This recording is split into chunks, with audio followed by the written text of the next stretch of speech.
Hi everyone, George Farmer here, content creator for Tropica Aquarium Plants, and welcome to this video where we will show you how to maintain this 75 litre aquascape with a special focus on how to trim and manage the various types of plants in here, including stem plants, rhizome plants, rosette plants and carpeting plants. Although this aquarium may look great right now, it is starting to show signs of being overgrown. It is essential to maintain these plants for two main reasons. The first is to keep the aquascape looking as attractive as possible in the longer term. If we did not trim the plants, then it would start to look too chaotic and unattractive. The second reason is to help maintain the overall health of the aquarium. The potential issue with too much growth is that it can limit water circulation, which can then lead to dead spots and algae. Excess organic waste can accumulate amongst the plants too, which leads to poor water quality and can also trigger algae. So now let's trim the plants, starting off in the background with the stem plant, Bacopa compact.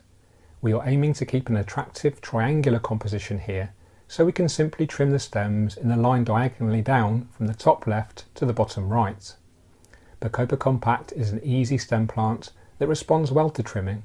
It will grow two new shoots from just below the trimming point. These new shoots grow from the nodes, the points just above where the leaves connect to the stems. The offcuts are then netted from the surface. They can be propagated by replanting if so desired, given away or disposed of appropriately.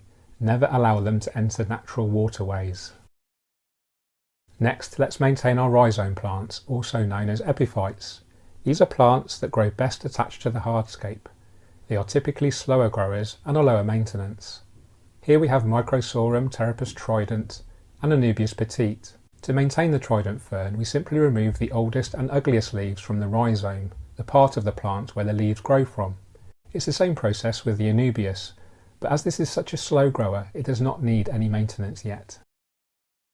Now we can move on to the rosette plants, Cryptocorini becketii petchii. These are super low maintenance and haven't been touched since we set up the aquarium over 5 months ago.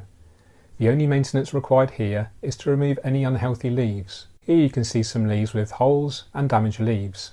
So we remove these by pulling the leaf away from the rootstock. This will help to generate new and healthy leaf growth. It's a good idea to remove any leaves with holes or damage, as otherwise the plant can spend a lot of energy trying to repair that damage or the hole. This energy is better spent growing a new and healthier leaf. Moving into the foreground now, we can see the Staurogoni repens is growing very well, but is in need of a trim. It's growing up against the glass and the overall shape is looking unruly. We can manage this by either pinching the stems and removing them, or simply trimming them right back with scissors to obtain the desired shape. We can be quite bold with trimming, because in healthy growing conditions such as this, the plant will grow new stems and leaves with no issues, and new growth will be more compact and even more attractive. We net off the waste plants as we did before with the Bacopa. Finally, we can give the Eleocharis parvula a trim. Although it isn't overgrown so much, it is a good idea to keep it well trimmed to prevent the leaves from smothering each other too much, which can lead to die-off in the bottom layers. Using curved scissors is a great idea to make the process easier. Now all the plants have been trimmed, we can perform our regular maintenance, including cleaning the aquarium glass and finally a large water change. Water changes are important after any aquarium maintenance, as it helps to dilute any waste organics that have been dislodged during the trimming and glass cleaning. We like to change 50% of the water every week in here, and it's always the final part of the process.